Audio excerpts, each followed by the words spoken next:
It's a bit close, isn't it? Hold on. There. Hi everyone, welcome back. I want to say Happy New Year, but I can't really say that's not appropriate, is it? We're over halfway through January. I've been off. It's been kid madness. They've been off school, and then last week they went back, and I just had loads of things to catch up on. So here I am, and we've got 2019 skincare favourites. So let's get started. I don't really know where to start, but maybe with my ultimate favourite, I suppose, because it's not very often that if someone asked me what my favourite product is in a category, a certain category, I could unequivocally say it's this, and hands down. I would normally say, well, if it was for like a dry skin day, I'd go for this, and if it was oily skin day, I'd go for this, and if I wanted like brightness, no. This is my new top thing in this category. Category is facial sunscreens, and the product is the Great 8-hour SPF from Elizabeth Arden. I just think, for me, this is faultless. It's light, it's fresh, there's absolutely no greasiness, there's just no feel to it, but it doesn't dry my skin out. Obviously, if you've got very dry skin, you can layer it over your normal moisturiser or day cream. It's broad spectrum, so UVA, UVB protection, and it's not like the highest you can get. It's not SPF 50, but it's SPF 35. And for me, for sort of incidental usage in this country, unless it's a sweltering hot day and I was out in the garden, it's absolutely perfect. So that's the first thing. Rave, rave, rave. Let's think about moisturisers. Now, I haven't got the Dr. Robux to hand because I finished it and I didn't save the packaging for my empties. However, I think I talked about it in a recent favourites, and I said that I love this type of pump action moisturiser because it's just really easy to use and I'm lazy, and you don't need to unscrew a lid, or I don't even put the lids on, I just keep them like this. And I mentioned Dr. Sam's moisturiser in that video, and it's a lovely, lovely moisturiser. It's really very rich and nourishing, but you don't get a greasy feel. It's almost got like this strange, you know, with a dry oil, you put a dry oil on and then you can feel that you're using an oil, but the texture is sort of matte. Is that feeling? Or am I talking nonsense? That's how I feel about this moisturiser. I just think it's moisturiser perfection. And she's done a light one now. This is Dr. Sam Bunting. She's an amazing skin doctor. And she really knows what she's doing, and the light moisturiser is probably better if you're slightly more oily or acneic, but to be honest, I don't find this one bad on my oily days at all. So try both, see which one you like, and just great packaging, no frills. I like that a lot, and I've been using that a lot. Over the top of my retinols, which brings me on to my next little category. It's not even a category, I'm not doing categories. One of the favourite retinols, Kate Somerville, the Retinol Vitamin C and Retinol. Should I try that again? Kate Somerville Retinol Vita C, and that's the power serum, and it is really, really powerful. Retinol, as we know by now, I'm not going to trot the whole thing out, but everything from fine lines to deeper wrinkles to sort of unevenness of skin tone to spots to a certain extent to brightness, to the plumpness and tone of your skin. It just tackles everything, and this makes it look fantastic. But yes, very, very strong. Another range that I was very impressed with was the Norad Retinol Youth range. This one's the eye serum, but they do a total all over face serum and a moisturiser as well. Really very strong, very pokey. So if you're wanting to go in, not at like the highest end where you've got to worry whether you're going to have to bandage your face afterwards, but something that's readily available but really strong, I'd say these are a good one to go for. And I use both of those a lot. Beauty Pie also do a very good retinol range. I talked about that a lot. And this retinol is very handy if you travel a lot. These are the Arden capsules, and they're single dose, biodegradable outsides of them, but you just snap it off and you squeeze it onto your hands and you apply it, and it's just a perfectly measured out dose, unless you've got a huge head or a tiny head. It'll pretty much do the trick. And I use these when I'm traveling a lot because I normally only go for 1 or 2 nights. And you don't want to pack masses and masses of skincare bottles. Even miniatures, you know, they get a bit heavy. So those are perfect for that.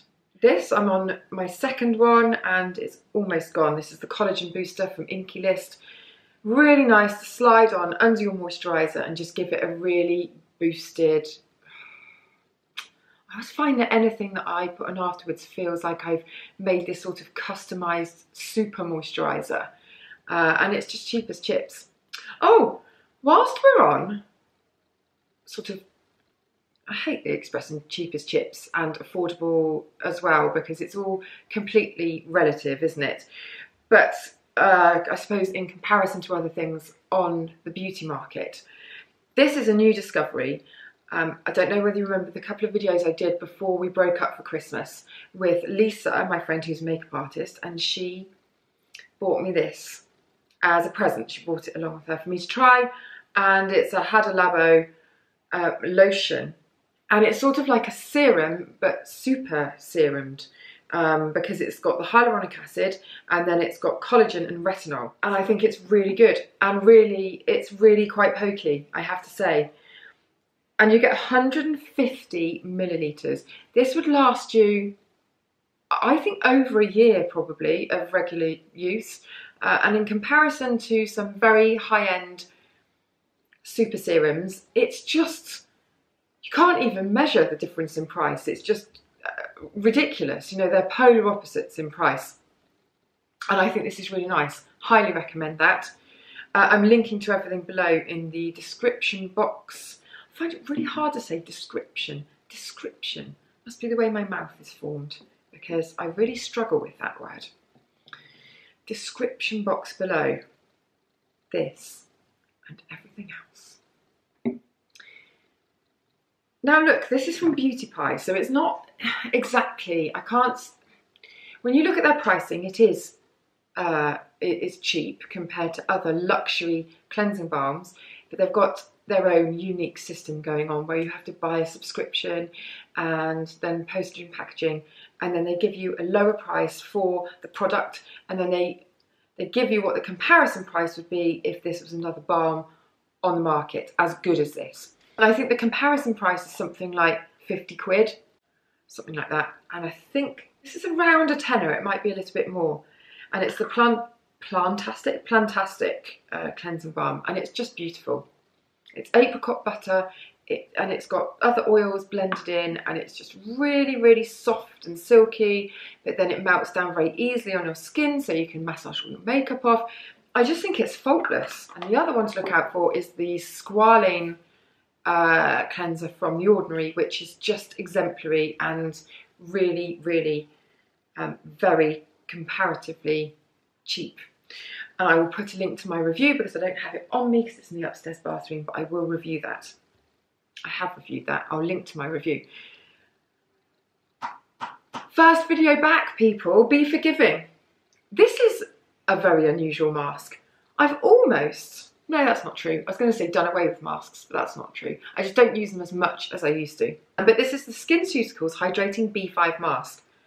Every time I use it, I think to myself, this is what it must feel like if you melted jellyfish and applied them to your face. Or if a jellyfish got stuck to your face and you tried to rinse it off with water, because you put this on and it's almost like you just can't, water just sort of bounces off it. It's ever so strange, and when you try to wash it off, it sort of takes a little while because it's just like washing off jelly, basically. But it's beautiful and so hydrating. I know loads of masks say, oh, the ultimate hydrating mask for thirsty skin, but this is really on a different level. It's expensive, but worth it. If you have dehydrated skin and you don't want to use a rich cream mask or anything like that, and maybe it's oily and dehydrated, you know, but for any kind of skin that's dehydrated, it's beautiful. Oh, this continues to be a good one. The Paula's Choice 2% BHA liquid exfoliant. Again, I reviewed this. I'll put a link to that. Brilliant for hormonal skin. If you have angsty PMT skin and you don't quite know what to do with it, amazing. Blackheads, amazing. Frequent breakouts, brilliant.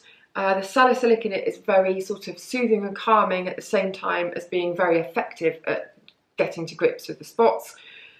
It's just an all-rounder. I think it's really, really quite good. And I don't think there's ever been anything I've really not liked from Paula's Choice. So they're a safe bet, and this one just really, really works. So if you have spots, if you have hormonal skin, before you get your period and it comes up sort of bumpy and spotty, then that's perfect. I'm going to do a last thing. I can spot loads of other favourites that I've pulled onto my desk here. However, they're not skincare favourites, and so I think I might have to do another video on non-skincare favourites, if that's okay with you.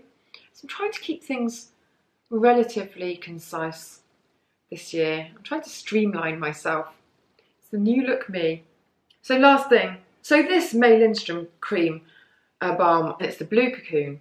And I kind of thought, well, do you know what? I've tried loads of these balms that are promising sort of natural ingredients and being so soothing, the most soothing thing you can get, and they're multi-purpose. You can use them on nappy rash and irritated skin and chapped skin and skin that's been in the sun for too long and all kinds of skin. And you can leave them on as a mask, or you can use them as moisturiser. You know, like there's a common description with many of these balms. Take a little bit, melt it down into an oil, and then massage it in. And so I was sceptical, and I was thinking, what's going to be so different about this?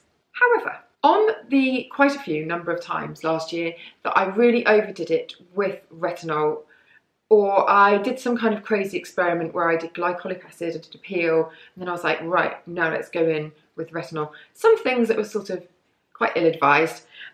This has saved my skin, quite literally. And I have another pot of this on the go that's got a lot. It's almost at the end actually, but whenever my skin is feeling really dry and I just don't know what to do with it, or really sort of irritated, and I've cracked out all of the usual suspects and everything sort of feels a bit stingy or doesn't do the trick, I can guarantee for myself that if I do a thin layer of this, leave it on overnight, it's just sort of miraculous.